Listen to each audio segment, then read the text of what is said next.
प्रधानमंत्री श्री नरेंद्र मोदी इज़राइल गए हैं। वहाँ पे नेतन्याहू ने उनका स्वागत किया और उन्हें कहा कि आप हमारी संसद यानी नेसेट जो है, जैसे हमारे यहाँ लोकसभा राज्यसभा होती है वैसे वहाँ नेसेट होती है, उसे संबोधित करें।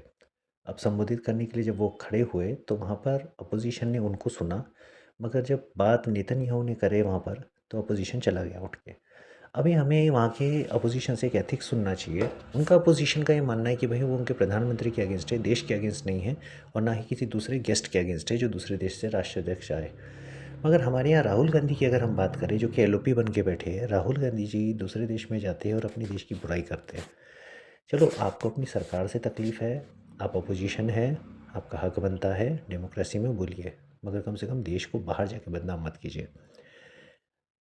राहुल गांधी जी को एलओपी बनने के पहले एक छोटा सा क्रैश कोर्स करना चाहिए था एलओपी का, और उन्हें ना अटल बिहारी वाजपेयी जी से सीखना चाहिए था कि इंदिरा गांधी के समय की सरकार होने के बावजूद भी अटल बिहारी वाजपेयी जी को जब भेजा गया था अपोजिशन लीडर के तौर पे, तो उन्होंने जाके देश के बारे में कुछ गलत नहीं बोले थे। मगर राहुल गांधी जी को पता नहीं बाहर जाने के बाद ऐसा क्या हो जाता है कि वहाँ के वेस्टर्न कल्चर में इतने घुल मिल जाते हैं कि वो अपने देश के जो क्या कहना चाहिए, जो देसी कल्चर होता है उसको भूल गए। तो क्या आपको लगता है कि इंडियन डेमोक्रेसी सही रास्ते पे जा रही है? क्या आपको ऐसा नहीं लगता, चाहे वो रूलिंग पार्टी रहे चाहे अपोजिशन पार्टी रहे, वो अपना ईगो मसाज कर रही है?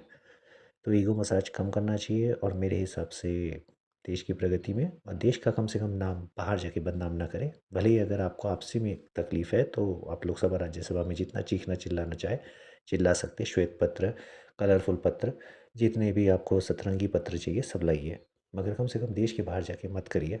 ये बात आप इसराइल से सीखिए। तो एथिक्स क्या होता है, इसराइल से सीखिए। शायद यही आपके काम आएगा, शायद यही आपको अपोजिशन और रूलिंग पार्टी सही तरीके से बना पाएगा। धन्यवाद।